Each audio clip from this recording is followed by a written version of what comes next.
본문 말씀은 바벨론에 대하여 심판의 말씀을 하시는 하나님의 심판의 말씀입니다. 우리가 이 앞에 있는 사건들을 쭉 보았습니다. 남유다를 멸망시키기 위하여 악한 바벨론을 동원하셔서 남유다를 심판하신다 그러셨는데, 하박국 선지자가 하나님 앞에 그러시면 되겠습니까? 걔네들은 더 악한 애들이잖아요. 걔네들을 들어서 치시면 어떡하겠습니까? 그렇게 기도하니까 하나님이 그건 걱정 마라. 얘네들은 내가 심판해. 지금 그걸 말씀하시는 거예요. 그런데 그 심판의 내용이 5가지 화로, 저주로 지금 심판이 지금 임하고 있는 것입니다. 그 중에 오늘 이 9절부터 나오는 이 저주는 이것입니다. 오늘 9절에 보니까 재앙을 피하기 위하여 높은 데 깃들이려 하며 자기 집을 위하여 부당한 이익을 취하는 자에게 화 있을진저, 이렇게 돼 있죠. 우리 번역에는 화 있을진저 이 말이 지금 맨 뒤에 들어가 있는데 9절에서 원문으로 보면 어떻게 되냐면 화 있도다, 화 있을진저 자기의 집을 위하여 부당한 이익을 취하는 자에게, 이렇게 돼 있습니다. 그럼 무슨 얘기가? 화로다, 부당한 이득을 취하는 자들. 부당한 이득을 취하는 자들이 누구인가? 그것은 바벨론을 말합니다. 여기서 자기의 집, 이것은 바벨론의 느부갓네살 왕조를 얘기하는 거예요. 근데 이 사람들이 지금 부당한 이득을 취했다. 이 바벨론이 부당한 이득을 취했다. 이 부당한 이익이 무엇인가? 이웃 나라에 가서 노략질을 한 것을 말하는 거예요. 남의 것을 강탈해서 뺏은 것입니다.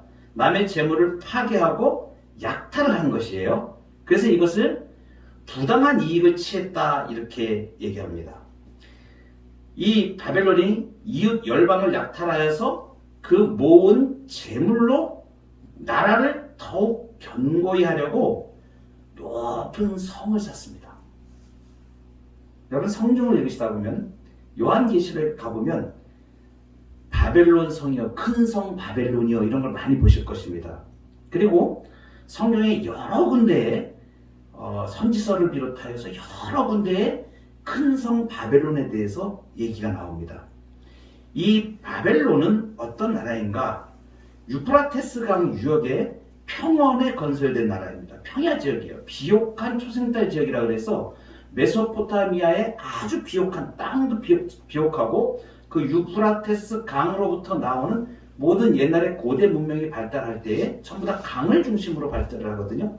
이 강이 왜 그러냐면 강을 끼고 있으면 평야가 만들어집니다.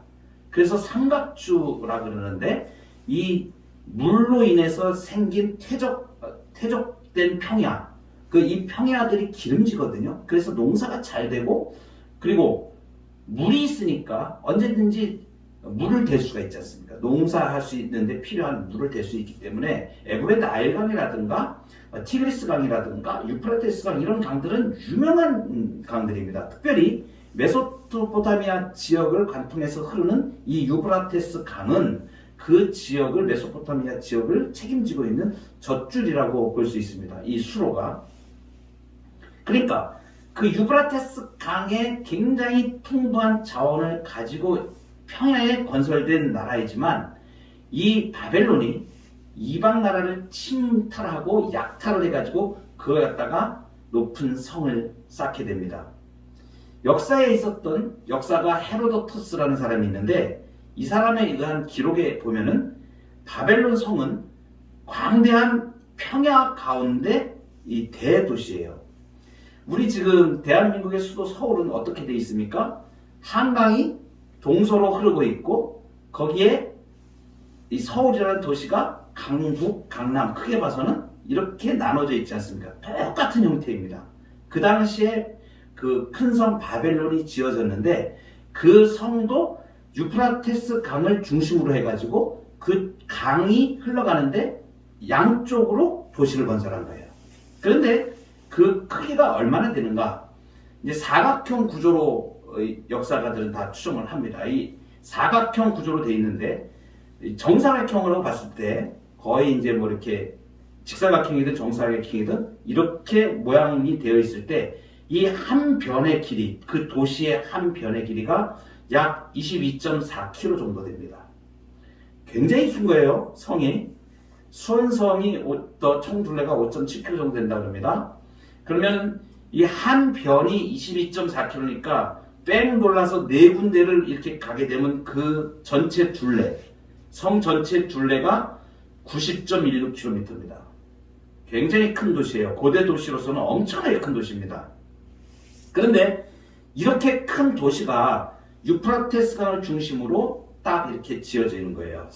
이 도시 자체가 바벨론. 그런데 이 큰 성 바벨론의 성벽의 높이가 얼마가 되는가? 14m 정도 됩니다. 성벽의 높이를. 그러니까 아파트로 하면은 약 한 6층 정도의 높이라고 추정합니다. 여러분, 이게 산으로 볼 산의 높은 지대에서는 그렇게 높아 보이지 않지만 평야에서 14m 그러면 굉장히 높습니다. 6층 아파트 건물이 이렇게 있다고 생각했을 때 6층보다 조금 높죠. 2m 정도 잡으면 뭐 한 7층 정도 되겠죠. 그러니까 14m 정도로 추정을 하니까. 그리고 그 성벽의 밑에 이 두께가 어느 정도 되는가? 성벽의 이 두께가 밑에만 30m입니다. 맨 아래쪽만 30m고 그 이제 높이로 14m 정도로 높이로 올라가서 뺑 성이 이제 돌아가거든요. 이게 약 한 100km 정도 되는 데를 다 이렇게 만든 거예요. 그 안에 도시가 다 있는 겁니다.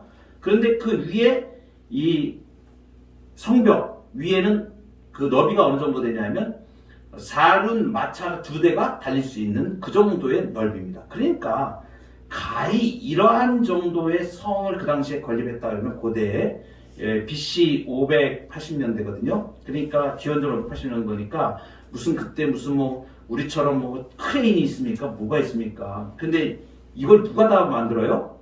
히브리 노예들을 동원한 거예요. 각 국에서 이 바벨론에서 잡아온 포로들 중에 힘 잘 쓰고 이런 사람들을 다 엄격하게 관리하면서 그들이 이 성을 건축하도록 그렇게 노예들을 쓴 것이죠. 그리고 문을 어떻게 만들었냐면 이제 옛날에는 성을 만들 때 제일 중요한 게 성문입니다. 성문이 약하면 적군이 쳐들어와 가지고 성을 그냥 뚫고 들어가 버립니다. 그러니까 이 성문을 웬만한 나무로 만들어 가지고는 안심이 안 되는 거예요. 그래서 그 당시에 그 철기가 발달하지 않은, 청동기도 발달하지 않은 청동기로 그 당시에 문을 만들었어요. 그러니까 어마어마한 겁니다. 문도 크고 만들고, 그리고 보통 옛날의 도시들은 방어를 하기 위해서 어떻게 하냐면 해자라 그래가지고 이 성이 이렇게 있으면 성 주위에다가 수로를 팝니다. 수로를 파가지고 거기 유프라테스 강물이니까 이 강물이 성벽으로 사방으로 뺑 돌아서 수로가 만들어버려요. 크게. 그리고 다리를 중간중간에 이렇게 놓죠. 성문으로 들어오려면 다리 이렇게 놓고 그걸 건너서 이렇게 들어오게 만드는 거죠. 그러니까 외부에서 이렇게 침략해서 들어오면 이 성이 네모난데 뺑 돌아가면서 해자가 다 있는 거예요. 물이 다 가득 차 있는 겁니다. 그러니까 건너오지도 못하는 거예요. 그래서 성이 14m 정도 되니까 만약에 거기서 적군이 들어오다가 위에서 화살을 쏘면 그 물 때문에 건너오지도 못하고 있다가 못살해서 죽는 거죠. 그러니까 이 성은 한마디로 말하면 난공불락의 요새입니다. 절대 무너지지 않는 성이에요. 그렇게 큰 성읍 그 안에 마르둑이라고 하는 신전을 만들어 놓고 이들이 그 중앙에 그 바벨론 성 안에 중앙에 자기들의 신 마르둑 신전을 만들어 놓고 그렇게 우상을 섬기면서 살았던 난공불락의 성입니다. 여러분, 지금 이 바벨론이 이렇게 성을 쌓였는데 1차적으로는 지금 이 바벨론에 대하여 지금 저주를 하고 있는데, 화로다 이렇게 저주를 하고 있는데 1차적으로는 물론 바벨론에 대해서 지금 얘기하는 겁니다. 그런데 여러분, 우리도 역시 마찬가지로 인생이 살아가면서 타락한 인간들은 성을 쌓기를 좋아해요. 나를 방어하기 위해서 하는 겁니다. 그러니까 바벨탑 사건을 아시지 않습니까? 우리가 이제 하늘 높이 성을 쌓아서 흩어짐을 면하자. 근데 제일 중요한 게 뭐냐면 우리가 우리의 이름을 내자 이렇게 얘기합니다. 창세기 11장에 보면. 그러니까 인간들은 뭐냐면 자기 이름을 내기 위해서 탑을 쌓고 성을 쌓고 도시를 만들고 그 일들을 한다는 것이죠. 1차적으로는 바벨론에 대한 얘기지만 동시에 이것은 우리들을 향한 말씀일 수 있습니다. 우리는 혹시 어떤 성을 쌓고 살지는 않느냐? 이것을 한번 우리가 생각해 보자는 거죠. 아닌 것 같죠? 그런데 그 성을 우리는 쌓아가고 살아가고 있습니다. 보통 돈에 대한 성을 쌓는 사람들이 많아요. 여러분, 이것은 뭘 말하냐면 내가 이 정도면 안심해 라고 생각하는 것들이라고 생각하면 돼요. 바벨론이 이렇게 거대한 성을 쌓으면서 남의 것을 갖다가 약탈해가지고 사방 100km 정도 되는 그 성을 유프라테스 강에다가 강물로 해자를 만들면서 그때 이 사람들의 마음이 어땠겠습니까? 이제 우리는 아무도 못 건드려 이렇게 되는 거죠. 그러니까 우리 인생들이 항상 그런 것을 쌓기를 좋아하는 거죠. 내가 돈이 이만큼 있으면 누구도 나를 못 건드려. 이러한 성을 혹시 쌓고 있지는 않습니까? 그것이 우리가 인생을 살아가는데 성이 되지는 않는가? 또 지식을 쌓는 사람도 있죠. 또 명예를 성으로 쌓는 사람도 있습니다. 그 사람들은 그 명예를 잃으면 도무지 살 수 있는 희망이 없어가지고 자살하는 데까지 가는 사람들도 많이 있어요. 그 자기의 아성입니다. 정치인들 보세요. 그 명예 때문에, 그 권력 때문에 그 성을 쌓는 거 보십시오. 자기 수하에 몇 사람을 갖다가 심어가면서까지 이렇게 하면서 돈으로 매수하고 다 해가지고 요즘 그런 것들이 뭐 심심찮게 뭐 비록 이번 정권뿐이 아니라 그 다음 그 전에 우리 정치사에 보면 수없이 많은 전부 다 자기 성을 쌓는 거죠. 여러분, 근데 이 성 중에 제가 생각하는 참 안타까운 성을 쌓는 사람들이 있어요. 그건 교회 내에서 이루어지는 일입니다. 교회에서 그 교회를 섬기는 사람들이 오래돼서 정말 대부분의 많은 성도님들은 직분을 받거나 권사 직분을 받거나 장로 직분을 받거나 하나님만 바라보고 잘들 섬기십니다. 대부분의 분들은 그래요. 그런데 간혹 가다가 성을 쌓는 분들이 계세요. 내가 그 교회 터줏대감이 되는 거야. 그래가지고 다른 사람 오면은 이 무리에 못 들어가. 그래서 우리 장로님들은 장로님들끼리만 모여. 이렇게 다 이건 아성입니다. 남을 끼워주질 않아요. 이것도 하나의 우리가 생각해 볼 문제인 거죠. 아멘. 또 어떨 때는 사람들이 우월 심리가 있습니다. 내가 어떤 자리에서 조금 두드러지고 그런 역할을 한다고 생각하면 우월주의가 발동을 합니다. 그래서 남을 내리게 깔아요. 그리고선 우월주의로, 패거리주의로 그래 너까지는 돼 이렇게 막 하는 거죠. 선한 뜻으로 하면 괜찮은데 이것이 표면화되어지면 층을 만들고 교회 내에 이러한 담을 만들고 하는 일들을 하게 될 수 있다는 것을 우리가 알아야 됩니다. 아멘. 특히 제가 지금까지 봐온 중에는 열심히 일하는 일꾼들이 그런 우를 범할 때가 굉장히 많습니다. 그냥 있는 듯 없는 듯 자리에 와서 기도하고 하시는 분들은 별로 그렇게 나타나진 않아요. 그런데 열심히 일하는 분들이 잘못하면 그 우월주의에 빠져서 이러한 층을 만들 수 있다는 것. 하나의 우리가 조심해야 될 성입니다. 성 쌓는 거 조심해야 돼요. 이 성을 쌓으면 문제가 생깁니다. 하나님이 원하시지 않는 부분들입니다. 명예의 성을 쌓거나 내 인생의 방어용 성벽이 하나가 된다는 이런 것을 자신이 정해서 쌓는 것들. 지금 이 바벨론이 이 성을 쌓았는데 이 바벨론의 높은 성이 지금 무엇을 말하는가? 9절 첫 번째 시작할 때 보면 이렇게 표현을 해주고 있습니다. 재앙을 피하기 위하여 높은 데 깃들이려 하며, 이렇게 재앙을 피하기 위하여 높은 데 깃들이려 한다. 이것은 마치 무엇을 얘기해 주냐면 독수리가 말입니다. 자기의 적들로부터 자기의 집과 자기의 새끼들을 보호하기 위해서 높은 절벽 같은 데다가 집을 짓습니다. 안전하게 요새라고 생각이 되는 거죠. 이것처럼 바벨론이 자기의 국가를 보호하기 위해서 국력을 강화시키기 위해서 독수리가 바위 사이에 깃들이듯이 높은 데 거하면서 누가 능히 나를 여기서 끌어내릴 수 있겠느냐, 이렇게 했던 것을 말하는 거예요. 이건 교만입니다. 그런데 이 교만한 이 바벨론의 교만을 그들이 말한 것에서 찾아볼 수가 있는데, 느부갓네살 왕이 다니엘서에서 나오는 얘기입니다. 느부갓네살 왕이 이렇게 바벨론 성을 이렇게 어마어마하게 지어놓고 말을 합니다. 뭐라고 말을 하면, 이 큰 바벨론은 내가 능력과 권세로 건설하여 나의 도성을 삼고 이것으로 내 위엄의 영광을 나타낸 것이 아니냐. 그러니까 이 느부갓네살 왕이 생각하기를 그 어떠한 세력도 이 높은 성을 결코 침범하지 못할 것이라고 확신하였던 것이죠. 근데 오늘 본문에 나오는 이 구절에 높은 데 이렇게 말하는 것, 이 높은 데는 하늘을 상징하기도 하는 말입니다. 그러니까 세상에 있는 적 그리스도의 세력의 공통점은 뭐냐면 세상의 권세로 하나님을 대항하는 것입니다. 그래서 교만한 바벨론 왕이 이렇게 말을 합니다. 내가 하늘에 올라 하나님의 뭇별 위에 나의 보좌를 높이리라. 하나님의 뭇별 위에 자기 보좌를 높이겠다고 교만함으로 이야기하는 것입니다. 여기에 대하여 하나님이 심판의 말씀을 하시는데, 그 말씀이 10절에 나와 있습니다. 네가 여러 민족을 멸하는 것이 내 집에 욕을 부르며 내 영혼에게 죄를 범하게 하는 것이 되었도다.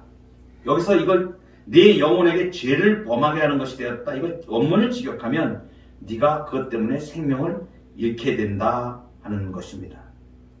여러분, 이것은 무엇을 말하는가? 우리가 인생을 살아가면서 가장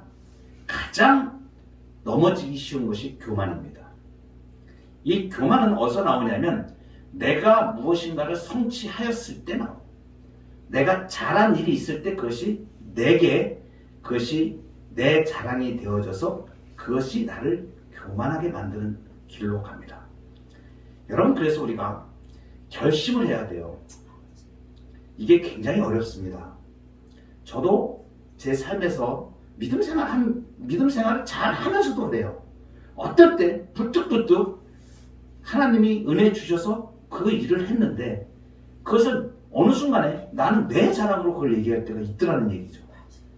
그러니까 이게 저는 그때마다 섬찟해요. 그러나 뒤에 와서 보면 이게 아닌데, 이 영광을 지금 하나님이 받으셨는데 내가 왜 지금 이러고 있지? 이럴 때가 굉장히 많아요.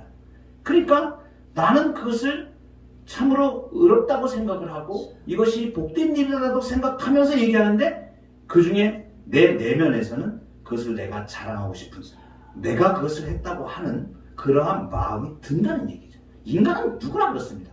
타락한 인간이고 본성이 부패했기 때문에, 그래서 이것을 매우 조심해야 됩니다. 항상 어떤 일에 대해서든지 영광은 주님이 받으시옵소서. 아멘. 보통 교회들이 교회 내에서 어떠한 성과가 나고 교회가 부흥을 하고 이랬을 때 사람들이 그것을 영광을 취하는 순간에 넘어지게 되는 겁니다. 그 순간부터 세속주의로 가는 거예요. 그러니까 철저하게 하나님이 영광 받으시고 하나님의 영광만 나타나도록 우리는 계속 수정 들어서 그렇게 할 수 있어야 되는데, 중간중간에 어떤 성과가 나거나 좋은 일이 일어나거나 어떤 좋은 결과를 하나님 은혜 주셔서 된 것인데 사람이 마치 내가 잘해서 된 것처럼 이렇게 되어지는 일들이 가장 우리가 조심해야 될 일인 것입니다. 그래서 교만은 패망의 선봉이라고 잠언서에 말씀하시는 거예요. 교만은 패망의 선봉이요, 거만한 마음은 넘어짐의 앞잡이다. 정말 우리가 특히 교회에서 충성된 일꾼들이 교회를 섬기면서 항상 조심해야 될 일들이 이 일들입니다. 제가 지난주에 강동에 있는 목사님 한 분을 만났습니다. 한 400여 명 모이는 교회예요. 25년 정도 개척을 하셔서 말씀으로 잘 목회하시는 그런 교회입니다. 제가 무슨 일 때문에 그 목사님을 만났냐면 그 교회를 통하여서 하나님만이 영광을 받으시는 교회를 세우기 위하여 정말 이 목사님이 무릎 꿇고 기도하면서 온 성도들이 그 일에 하나가 된 거예요. 그래가지고 목회자를 세우고 교회를 세우는 일에 이 교회가 헌신하기 시작하는데 너무 놀라운 일들이 일어나고 있는 거예요. 제가 목회를 결심을 하면서 한국교회의 새로운 패러다임, 하나님께서 원하시는 교회를 어떻게 세워가야 될 것인가, 이 일을 어떻게 해야 될 것인가 하는 찾던 중에 우연한 기회에 이 목사님을 제가 알게 돼서 내가 생각하고 있었던 부분하고 상당히 많은 부분들이 일치되는 것을 몸소 실천하고 있는 교회다. 가봤습니다. 제가. 그래서 그 목사님을 직접 내가 만나길 원해서, 저보다 나이가 2살 정도가 많으신데 말씀을 나누고 식사를 같이 나누고 지금 그 일에 대해서 온 교회가 재정과 물질을 투자를 해서 자기 교회의 쓰레기통은 20년이 되어도 쓸만한 건데 이걸 바꾸지 않는 거예요. 그 재정을 아끼고 교회에 꼭 필요한 것들만 하고 불필요한 것들은 안 하고 교회 사이즈 키우고 이런 거에 신경 쓰지 않고, 정말 어렵고 힘든 목회자들인데 교회를 개척하기를 원하는 이러한 목회자들을 영입해서 그들을 케어하고 돌보면서 그들에게 영적 자양분을 공급하면서 그러면서 준비시켜서 교회를 개척해 나가는 일을 지금 하고 있고, 얼마나 성도님들이 그 일에 열심인지, 그 중에 어떤 분은 성도님들이 직접 교회에 헌물을 해서 우리가 이런 일을 하려면 센터를 건립을 해서 이런 목회자들을 훈련하는 이러한 걸 운영하면 좋겠습니다. 이래가지고 제주도에 땅이 있는 분이 그것을 헌납을 하셨습니다. 그래가지고 거기에 숙소도 만들고 해가지고 이러한 목회자들을 훈련하고 하는 전적으로 이 일을 위하여 한국교회에 대한 이 책임을 가지고 그 일을 하는 거예요. 그 교회는 지금 제가 가보니까 예배 인원이 지금 넘쳐가지고 지금 목사님 이 목회관이 책을 놓을 수 있는 자리가 없어가지고 따로 목사님이 따로 나가서 구하고, 그 교회 사이즈는 그냥 그대로 하시는 거예요. 웬만하면 그 정도 재정이면 25년 됐으니까 재정도 굉장히 여유 있는 교회거든요. 그 정도면 어느 교회든지 자기 교회 더 사이즈 늘리려고 생각하고 다 그럴 거 아닙니까? 이분은 안 그러신 거예요. 온 교회 성도들이 똑같은 마음을 가지고 우리가 이 정도면 충분히 할 수 있습니다 하고, 쓰레기통 하나 20년 된 거 그냥 쓱 써가면서 그 돈을 모으고 기도하면서 목회자를 후원하고 개척교회를 후원하고 하는 일들을 하고 있는, 깜짝 놀랐어요. 제가 그걸 보면서 하나님께 올려드리는 완전한 교회를 지향하면서 그걸 놓고 기도하면서 전 성도들이 기도하거든요. 제가 깜짝 놀랐습니다. 정말 많이 감동을 받고 가서 제가 보면서 그 일에 저도 또 배우겠습니다. 제가 멘토로 모시고 제가 배우겠습니다. 제가 하나님 앞에서 서원하였던 부분 2가지가 있는데, 한국교회의 목회자를 위한 일에 나를 써주시옵소서, 이거 하나 하고 교회를 개척하는 일에 정말 어떠한 형태로든지 그 일에 제가 쓰임받고 우리 교회가 쓰임받기를 원합니다. 이거 놓고서 내가 기도해 왔는데, 그런 모델을 보니까 같이 힘을 합해서 기도하고 만들어갈 수 있는 부분들이 생기는 거죠. 정말 대단히 훌륭하신 그런 목사님들이 많이 계십니다. 교회가 이제 그런 모습을 보면서 한국교회가 소망이 있구나라는 것을 저는 확인하고 이 일에 믿음으로 우리가 동참할 수 있겠구나라는 부분들을 발견하게 됩니다. 오늘 이 바벨론의 교만함에 대하여, 사실은 이 바벨론은 당시의 역사적인 상황에서 유다에 대한, 그리고 그 악함에 대한 표상으로 하나님이 심판의 대상으로 말씀하셨지만, 1차적으로는 이 본문이 해당하는 것이 바벨론이라는 역사적인 나라를 향하고 있지만, 사실은 오늘 이 시대를 살아가는 우리 신자들에게는 하나님을 거스르는 교만하게 만드는 일들이 바벨론이라는 것을 우리가 알아야 됩니다. 그것은 교회 내쪽에서도 일어날 수가 있고 교회 외적에서 적그리스도 형태로도 일어날 수 있습니다. 그러나 무엇이든 간에 교만하여 자기 성을 쌓고 그것으로 하나님을 대적하는 데 그것이 쓰임받는다면, 교회의 탈을 쓰고 있다고 하더라도 형식적으로 그 모양의 교회일지 몰라도 그것은 바벨론이 되는 것입니다. 오늘 우리가 이 시대에 악하고 음란한 세대를 바라보면서 이 부분을 우리가 신자들이 명심해야 될 것입니다. 그래서 11절에 보면 담에서 돌이 부르짖고 집에서 들보가 응답하리라, 이렇게 말씀하십니다. 이것은 무엇을 말하는 거냐면 담에서 돌들이 부르짖는다. 돌은 입이 없습니다. 부르짖을 수 있는 힘이 없는 거예요. 무슨 생물이 아니지 않습니까? 그런데 이걸 의인화해서 지금 돌들이 부르짖고 들보가 응답한다 지금 이렇게 표현하고 있습니다. 이것은 무엇이냐? 이렇게 악한 것들에 대하여, 악한 자들에 대해서 만약에 세상이 잠잠하다면 돌들이 소리 지르리라 이렇게 말씀하신 예수님이 그 말씀하셨죠. 이것은 무엇이냐? 심판과 징벌을 요구하는 소리는 담에서 돌들이 부르짖듯이 명확하게 그 심판이 임하고 행하여진다는 것을 말씀해 주시는 것이죠. 그러니까 이 성벽을 쌓을 때, 바벨론 성, 거대한 성, 이 성을 쌓을 때 사방 100km 정도 되고 폭이 밑에가 30m가 되고 아무 기구도 없고 그런 상태에서 모든 사람들의 노예들을 데려다가 그것을 막 얼마나 많은 사람들이 죽었겠습니까? 그 성을 짓는데. 우리가 지금 현대에도 건설을 하다가 죽는 사람들이 비일비재한데 이 당시에는 채찍으로 고역으로 시달리면서 신음하는 수많은 노예들, 포로들, 이 사람들이 피와 눈물이 범벅이 돼서 이 성을 건설을 했던 거예요. 그러니까 그 아픔과 눈물과 피를 누가 아는 거예요? 이 돌들, 이 들보 나왔던 거, 이 돌들이 증인이 된 거예요. 이 눈물의 목격자가 되고 증인이 되기에 충분하다.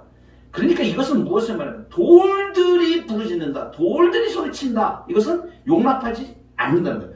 돌이 무생물인데 무생물이 그 간악함, 악함에 대하여 소리를 지를 정도면 그것은 분명히 심판을 당하게 된다는 것을 말씀하시는 거죠. 그래서 아무리 은밀한 죄라도 그 죄에 대하여 심판하신다는 말씀입니다. 여러분 어떻게 심판받았는지 아세요? 이 어마어마한 바벨론 성을 지은 이 바벨론 나라가 70년이 못 가서 망합니다. 느부갓네살 왕 다음에 벨사살 왕이거든요. 다니엘서 5장에 나오는 얘기입니다. 이 벨사살 왕이 자기 귀족들하고 잔치를 벌이는데 무려 귀족들 1000명을 모아놓고 술잔치 판을 벌입니다. 그리고 거기에 예루살렘 성전에서 느부갓네살 왕이 가져왔던 자기 아버지 느부갓네살 때 가져온 성전 기명들이 있습니다. 그 기명들을 가지고 술을 마시기 시작합니다. 성전 기명 약 5,400개 정도로 말합니다. 성전의 그 기물들을 5,400여 점을 다 탈취해 온 거예요. 그러니까 그 그릇, 금그릇, 은그릇 뭐 이런 것들이 엄청 많이 있을 거 아닙니까? 이것을 가지고 1000여 명의 귀족을 함께 술판을 벌이면서 그 그릇에다가 술을 따라서 마시는 거죠. 여러분 한번 생각을 해보세요. 아까 제가 이 바벨론 성의 사이즈를 다 말씀을 드렸습니다. 누가 와도 어떤 적이 와도 거기 못 뚫고 들어옵니다. 근데 한순간에 이 바벨론 성이 폭삭 망합니다. 어떻게 망하냐면 이 벨사살 왕이 1000명을 데리고서 술판을 벌이는데 손가락이 나타나서 벽에 글을 씌워집니다. 메네메네 대겔 우바라신 해가지고 다니엘이 그것을 해석을 해줘요. 저울에 달아서 당신은 한 명 미달입니다. 하나님이 가만히 안 계십니다. 이렇게 된 거죠. 그 이 사람은 뭐라고 얘기를 합니까? 이 사람이 이제 그 돌로 만든 거, 금으로 만든 거, 은으로 만든 거, 구리로 만든 그런 신상들을 찬양하고 도리어 다니엘이 지금 얘기하는 거예요. 이 벨사살이 직언을 합니다. 이 글자 풀이를 하면서 직언을 하는 거예요. 다니엘이. 당신은 당신 자신을 하늘의 주제이신 하나님보다 더 높였습니다. 그리고 그 신상들을 찬양하고 도리어 왕의 호흡을 주장하시고 왕의 모든 길을 작정하시는 하나님께 영광을 돌리지 않았습니다. 그날 밤에 다니엘서 5장 30절에 보면 이렇게 나옵니다. 그날 밤에 갈대아 왕 벨사살이 죽임을 당합니다. 그리고 70년 만에 한순간에 이 경관 성문이 밖에서는 도무지 뚫고 들어올 수 없는 그 성문의 안에서부터 그냥 저절로 그냥 열려버린 거예요. 그래가지고 페르시아 왕이 거기를 그냥 들어가서 키루스 2세라고 페르시아의 유명한 왕입니다. 이 나라에 70년이 되어서 70년도 안 돼가지고 이 큰 성 바벨론이 멸망하게 됩니다. 여러분 무엇을 우리에게 말씀해 주십니까? 악에 대한 심판, 은밀한 죄는 반드시 심판합니다. 돌들이 소리 지른다. 이것을 기억하시기 바랍니다. 내가 행한 행위는 하나님 앞에서 낱낱이 다 심판에 가는 것입니다. 반드시 돌들이 소리 지른다는 것을 알고 은밀한 죄 가운데서 우리가 예수 그리스도의 보혈을 의지하여 날마다 죄를 이겨내고 죄사함의 은총과 성령의 충만한 가운데 걸어가는 저와 여러분 되기를 간절히 소망합니다.